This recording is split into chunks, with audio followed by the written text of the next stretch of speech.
का हर सुमन है वतन के लिए, सांस का हर सुमन है वतन के लिए, जिंदगी एक हवन है वतन के लिए।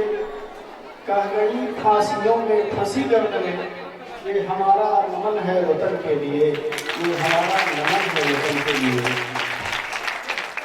आप सभी को 78वें स्वाधीनता दिवस की बहुत बहुत बधाई, ढेर सारी शुभकामनाएं।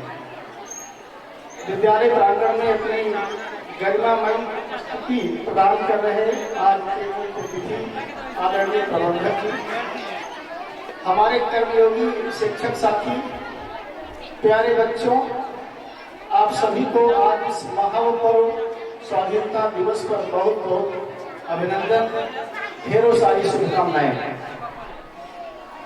आज का दिवस हम सभी के लिए गर्व का दिन है, सम्मान का दिन है, स्वाभिमान का दिन है, अभिमान का दिन है। आज उन सभी ज्ञात अज्ञात सपूतों को, भारत माता के वीरांगनाओं को याद करने का दिन है, जिनके शहादत, जिनके त्याग, जिनके तपस्या व अथक प्रयासों से हम आज इस दिन को मना रहे हैं। उन्हें कृतज्ञ भाव से, समर्पित भाव से प्रणाम करने का, नमन करने का दिन है। हम उन्हें भी नमन करते हैं जिन्होंने इन 78 सालों में भारत की आजादी को अखंड, अक्षुण्ण बनाने में अपना सब कुछ सादर समर्पित कर दिया मातृभूमि के प्रति, जिन्होंने कुछ करके अपनी बुद्धिमत्ता से, अपनी कला कौशल से, अपने खेल से विश्व में भारत का नाम ऊंचा किया, नाम बढ़ाया।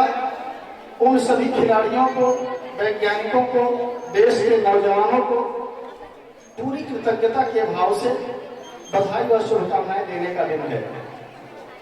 आज यह सोचने का दिन है कि यह देश जो राम और कृष्ण का देश है, जो बुद्ध व नानक का देश है, जो विवेकानंद का देश है, जो शेरों का देश है, जो वीरों का देश है, जो विगत 1800 सालों तक 36% जीडीपी रखने वाला देश है, जो विचारों का देश है, संस्कारों का देश है, उत्कृष्ट जीवन जीने की कला सिखाने वाला देश है, जो करुणा का देश है, ये गुलाम कैसे हुआ?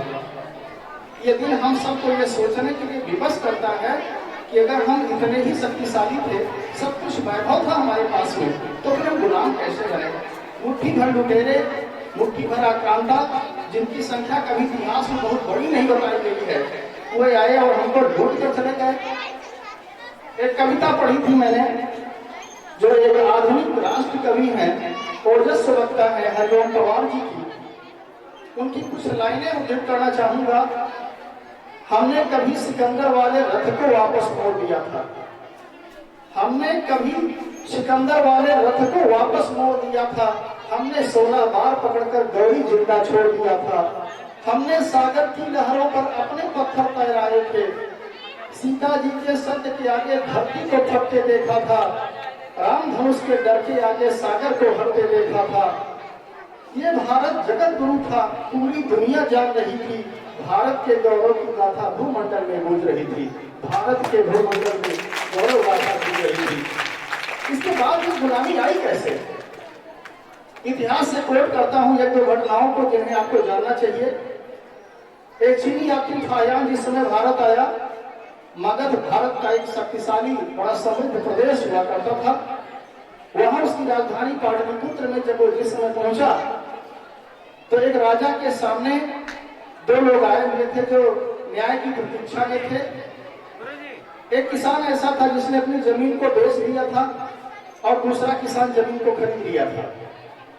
बेचे हुए जमीन में कुछ गड़ा हुआ सोना निकल गया था, तो जिस किसान ने बेचा था उसने कहा यह सोना मेरा नहीं है, जिसने खरीदा था उसने कहा यह सोना मेरा नहीं है।